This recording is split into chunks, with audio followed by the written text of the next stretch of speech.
അസ്സലാമു അലൈക്കും വറഹ്മത്തുള്ളാഹി വബറകാതുഹു.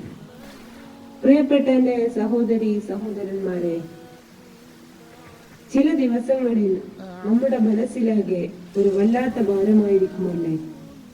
പുറമേക്ക് നമ്മൾ ചിരിക്കുമെങ്കിലും ഉള്ളിൽ ആരോടും പറയാൻ പറ്റാത്ത അത്രയും സങ്കടങ്ങളും നാളെക്കുറിച്ചുള്ള പേടിയും ടെൻഷനും ഒക്കെ വന്നു മൂടുന്ന ചില നിമിഷങ്ങൾ.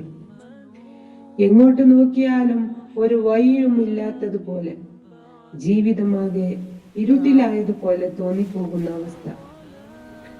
അങ്ങനെയുള്ള നേരത്തെ ഉരുകുന്ന നമ്മുടെ മനസ്സിനെ ഒന്ന് തണുപ്പിക്കാൻ, നെഞ്ചിലൊരു കുളിർമ തരാൻ വിശുദ്ധ ഖുർആനിലെ ഒരൊറ്റ അധ്യായം മതി. അതാണ് സൂറത്ത് ഇബ്രാഹിം.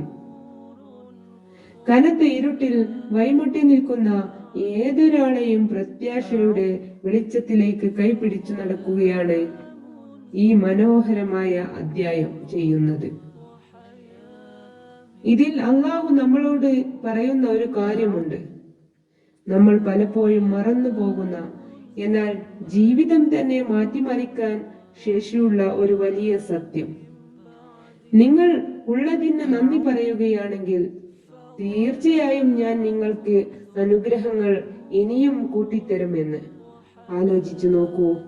നമ്മുടെ നെഞ്ചിലെ ഈ പിടച്ചിലും ആകുലതകളും ഒക്കെ മാറി ഒരു സമാധാനം വരണമെങ്കിൽ ഉള്ളതിൽ തൃപ്തിപ്പെടാനും അള്ളാഹുവിനോട് നന്ദിയുള്ളവരാകാനും നമ്മൾ പഠിക്കണം. എന്തിനും ഏതിനും പരാതികൾ മാത്രം പറയുന്ന നമ്മുടെ ശീലമാണ് പലപ്പോഴും നമ്മളെ കൂടുതൽ സങ്കടത്തിലേക്ക് തള്ളിവിടുന്നത്. ഇബ്രാഹിം നബിയുടെ ജീവിതം തന്നെ നമ്മളെ ഓർമ്മിപ്പിക്കുന്നത് അത് തന്നെയാണ്. എത്ര വലിയ കഷ്ടപ്പാടും പരീക്ഷണങ്ങളും വന്നിട്ടും അള്ളാഹുവിലുള്ള ആഴത്തിലുള്ള വിശ്വാസവും ക്ഷമയും അദ്ദേഹം കൈവിട്ടില്ല. ആ ഒരു ക്ഷമയും പ്രാർത്ഥനയും ഉണ്ടെങ്കിൽ നമുക്കും ഏത് പ്രതിസന്ധിയുടെ കടലും സുഖമായി നീന്തിക്കടക്കാം. അതുകൊണ്ട് ഒട്ടും വിഷമിക്കേണ്ട.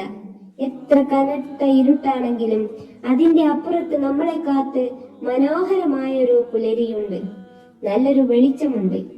എല്ലാ ഭാരങ്ങളും അള്ളാഹുവിലേക്ക് ഏൽപ്പിച്ച് മനസ്സ് നിറഞ്ഞ് പുഞ്ചിരിക്കാൻ ശ്രമിക്കും. അസ്സലാമു അലൈക്കും വറഹ്മത്തുള്ളാഹി വബറകാതുഹു.